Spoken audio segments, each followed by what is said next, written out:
Assalamualaikum, Laskar Ngarit Bros dimanapun Anda berada. Jumpa lagi dengan saya Dr. Hewan Adisa di channel YouTube Sahabat-Sahabat TV yang akan berbagi tips dan informasi seputar hewan ternak. Kali ini spesial buat Anda yang paling suka mengikuti tentang sapi Belgian Blue atau Belgian Blue Cattle, yakni sapi yang digadang-gadang akan menjadi sapi masa depan penyedia daging Indonesia.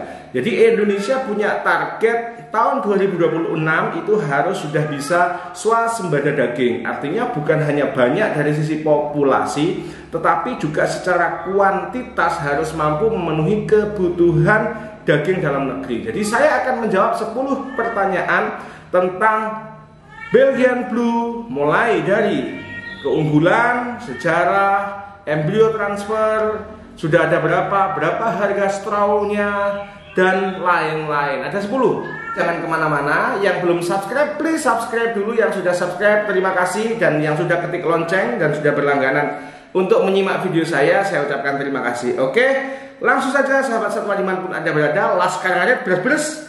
Pertanyaan yang pertama adalah, apakah keunggulan dari sapi Belgian Blue? Keunggulannya adalah sapi ini memiliki ADG yang sangat tinggi. ADG itu adalah average daily gain, yaitu pertambahan bobot, pertambahan berat badan setiap harinya. Dan digadang-gadang diklaim bahwa sapi Belgian Blue itu memiliki ADG 1,3 sampai 1,5 kg per hari. Yang pertama. Yang kedua, perototannya, karkasnya dia lebih tinggi dari rata-rata sapi lain termasuk simental dan limusin. Oke, dan yang ketiga adalah kualitas daging ini lebih punau, lebih padat dan rendah kolesterol. Serta sapi ini mudah dipelihara, artinya tidak ada perawatan khusus. Sapi ini mampu mencerna makanan dengan baik dan di usia yang sama sapi ini, Belgian Blue ini memiliki pertumbuhan yang luar biasa. Oke, itu adalah kelebihan dari sapi Belgian Blue. Lalu yang kedua, bagaimanakah sejarah Belgian Blue di Indonesia? Tahun 2016 Belgian Blue itu didatangkan di Indonesia dalam 2 bentuk. Yang pertama embrio dan yang kedua straw. Lebih dari 1000 didatangkan, diimpor langsung dari Belgia. Nah, Indonesia punya target swasembada daging di tahun 2026. Maka Kementerian Pertanian memiliki program untuk mengembangkan sapi jenis Belgian Blue ini di Indonesia. Jadi sudah 2016, 17, 18, 19, 20, sudah 5 tahun program Belgian Blue ini sudah diteliti dan dikembangkan di Indonesia dan ternyata sudah berhasil. Artinya sudah berhasil. Simak terus di pertanyaan-pertanyaan selanjutnya. Jadi Kementerian Pertanian mendatangkan Belgian Blue dalam 2 bentuk, straw atau semen beku, semen padat ya, atau sperma. Yang kedua embrio. Jadi embrionya, anaknya yang memiliki genetis murni 100%, pejantan Belgian Blue, betina Belgian Blue dalam bentuk embrio didatangkan ke Indonesia. Pertanyaan yang ketiga, berapakah ADG untuk Belgian Blue rata-rata? Diklaim Belgian Blue memiliki ADG 1,3 sampai 1,5 kilo per hari dengan perawatan intensif. Luar biasa. Sedangkan rata-rata simental, limusin itu di bawah 1 kilo atau bisa di atas 1 kilo, tapi dengan perawatan sangat intensif dan comboran yang sangat ekstra. Jadi diklaim Belgian Blue memiliki ADG atau average daily gain itu 1,3 sampai 1,5 kg per hari. Oke. Pertanyaan yang keempat, sudah berapa banyakkah generasi produk embrio transfer Belgian Blue di Indonesia? Jadi Kementerian Pertanian melalui BBIT ya, BET, Balai Embrio Transfer yang ada di Cipelang Bogor itu telah mengembangbiakkan embrio transfer. Embrionya didatangkan dari Belgia dan ditransfer ke sapi-sapi yang ada di Indonesia. Tetapi syaratnya sapi yang dijadikan indukan atau ditanami si embrio ini harus sapi yang memiliki kualitas yang super. Tidak bisa sapi yang terlalu kecil. Laskar Ngarit Bros dimanapun Anda berada. Pertanyaan yang keempat, sudah berapa banyakkah generasi produk embrio transfer Belgian Blue yang ada di Indonesia? Paling tidak sudah ada 5 produk hasil embrio transfer.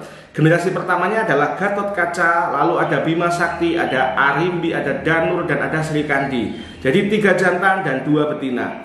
Ini adalah produk dari embrio transfer. Embrio transfer itu adalah embrio yang memiliki genetis Belgian Blue murni 100% ditanam ke sapi yang ada di Indonesia. Dan Gatot Kaca adalah sapi yang dikembangkan sudah berumur 20 bulan dan sudah dipindah ke BBIB Singosari, dan di sana sudah diambil strawnya. Untuk straw tahap pertama sudah menghasilkan 1.600 straw, tetapi belum diedarkan. Oke. Jadi ada 5 yang setidaknya sampai hari ini video ini saya buat, yang saya baca ada 5 generasi yang 100% gen Belgian Blue hasil embrio transfer. Ada Gatot Kaca, Bima Sakti, Arimbi, Danur, dan Sri Kandi. Oke, sahabat satwa dimanapun Anda berada, lah sekarang ada beras-beras. Pertanyaan yang kelima, apakah beda metode embrio transfer dan inseminasi buatan? Oke, jadi Indonesia mendatangkan embrio dari Belgian Blue, ya, dan mendatangkan straw Belgian Blue dari Belgia, ya. Embrio yang didatangkan ini dia memiliki genetis 100%, ditanam di rahimnya sapi yang ada di Indonesia. Nah, Gatot Kaca itu dia atau dikembangkan dari rahimnya sapi simental yang super, sehingga lahirlah si Gatot Kaca. Lalu bagaimana dengan genetis embrio ini? Embrio yang 100% ini dikembangkan, ditanam atau dihidupkan di rahimnya sapi simental atau sapi yang ada di Indonesia, dan dia begitu lahir memiliki genetis 100% murni Belgian Blue. Artinya dia genetisnya 100% dan bukan silangan. Metodenya adalah menanamkan embrio hidup ke dalam rahim dari sapi yang ada di sini. Sedangkan inseminasi itu adalah Indonesia mendatangkan straw impor dari Belgia dan disuntikkan ke rahim sapi yang ada di Indonesia, dan begitu lahir kualitas genetisnya adalah 50% genetis Belgian Blue dan 50% genetis Indo. Sampai di sini paham? Jadi kualitasnya berbeda dalam sisi genetis. Embrio transfer genetisnya 100% murni, sedangkan inseminasi buatan genetisnya 50%. Nah, dikembangkan selanjutnya adalah jika yang lahir ini adalah betina, maka betina ini akan diinjeksi lagi, di straw lagi dengan strawnya Belgian Blue yang impor tadi, dan akan melahirkan 75% genetis. Begitu lahir betina akan digitukan lagi sampai genetisnya mendekati 100%. Jadi bedanya embrio transfer, embrio itu 100% genetis murni, sedangkan inseminasi dia menghasilkan genetis 50%. Tapi informasi yang kita dapat yang terbaik genetisnya ketika diinseminasikan ke sapi FH atau sapi perah. Yang keenam, di manakah letak perbedaan hasil pedet dari embrio transfer dan inseminasi buatan? Sudah kita singgung sedikit di pertanyaan nomor 5 tadi. Hasilnya adalah jika embrio transfer itu genetisnya murni 100% Belgian Blue, sedangkan inseminasi buatan dia genetisnya 50% Belgian Blue. Oke.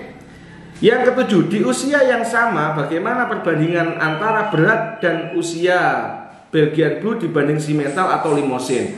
Di usia 1 tahun Belgian Blue sudah bisa mencapai 1 sampai 1,5 ton, bahkan bisa sampai di atas 1,5 ton. Sedangkan simental di usia yang sama di antara 600, 800, 900 kg. Jadi bedanya di situ. Dari sisi kelahiran pun sudah berbeda. Anda bisa melihat di sini, ya, itu adalah angka di mana Belgian Blue lahir dan simental lahir. Oke. Yang kedelapan, apakah kekurangan dari sapi Belgian Blue? Yang pertama adalah karena ini sapi super. Kekurangan yang pertama adalah Gatot Kaca ini dilahirkan melalui operasi sesar. Oke. Jadi bisa jadi ke depan, makanya sekarang kan belum dirilis ini bibitnya, masih diteliti, dicari formula bagaimana nanti ketika dilepaskan ke masyarakat umum bisa memperkirakan indukan seperti apa yang bisa dimasukin oleh Belgian Blue. Karena saking besarnya, karena rata-rata lahir selalu di atas 52 kg dengan tinggi 70 depan dan dada lebarnya sekitar 60 atau 50 sekian. Itu sangat besar sekali. Dan si Gatot Kaca yang merupakan genetis murni Belgian Blue hasil dari embrio transfer ini lahir melalui operasi sesar, padahal induknya adalah simental murni. Simental super ya. Jadi kekurangannya ada di ukuran yang besar dan akan memungkinkan operasi sesar. Pertanyaan yang ditunggu-tunggu adalah berapakah biaya straw IB untuk Belgian Blue? Nah, kita baca-baca di situ ada disebut 450.000, tetapi dalam kenyataannya belum bisa kita dapatkan. Artinya memang dari Komisi Edar di Kementerian Pertanian ini belum memberikan izin strawnya si Gatot Kaca ini atau straw yang diimpor ini belum bisa diedarkan ke Indonesia. Silakan baca-baca di websitenya Kementerian Pertanian atau di BPIB Singosari atau di Balai Embrio Transfer Cipelang. Di situ silakan dibaca, ada cukup detail di sana ya. Jadi belum diedarkan dan belum ada harga resmi dari pemerintah. Yang ke-10, apakah sekarang sudah tersedia straw untuk Belgian Blue? Strawnya sudah tersedia, tapi masih digunakan untuk kalangan terbatas karena untuk bisa mencapai formula seperti apa indukan yang boleh di IB dan kriterianya seperti apa. Dan jangan khawatir, pemerintah punya target di akhir 2021 sudah memproduksi secara massal sperma ini, dan di tahun 2022 straw dari Belgian Blue sudah bisa diedarkan ke seluruh masyarakat. Semoga cita-cita pemerintah yang mampu swasembada daging di tahun 2026 bisa terwujud, dan kita sebagai peternak, saya sebagai praktisi bisa tetap mendukung program pemerintah dan mensukseskan swasembada daging 2026. Oke, Laskar Ngarit Bras dimanapun Anda berada, ini tadi 10 pertanyaan tentang Belgian Blue. Semoga sedikit menambah pengetahuan kita tentang sapi masa depan Indonesia, si Belgian Blue. Terima kasih, jangan lupa subscribe, komen, like, dan silakan share video ini. Dan saya ucapkan Assalamualaikum warahmatullahi wabarakatuh. Laskar Ngarit Bras.